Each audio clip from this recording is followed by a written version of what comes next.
používať slovné hračky a potom také, čo milujú prekvapenia napríklad. Prosím? Áno? Tu sa dá.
Sme boli teraz na dráhe, tak ten Donatelli, ten je hlásený do klasík, takže od neho si sľubujeme, že by snáď mohol aj tam zabodovať nejako. Takže chceme preto urobiť čo najviac, aby urobil majiteľovi radosť. No a uvidíme, tá Romaneta, hovorím, tá je tiež hlásená do Oaks, aj do českých. Je to slovenský chov, takže keby sa niečo podarilo, že by proste aspoň sa umiestnila, tak boli by sme tomu tiež veľmi radi.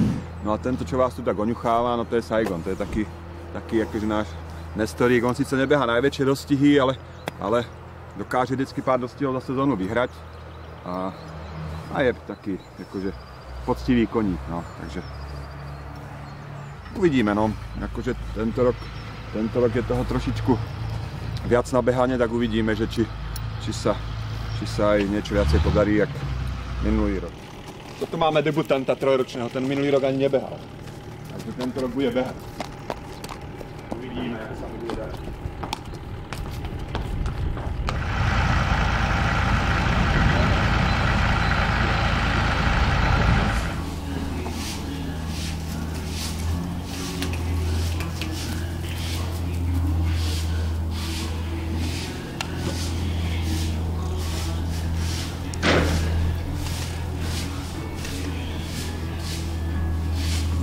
To vždycky sa im kúpi také veľké vreco granulí, ne?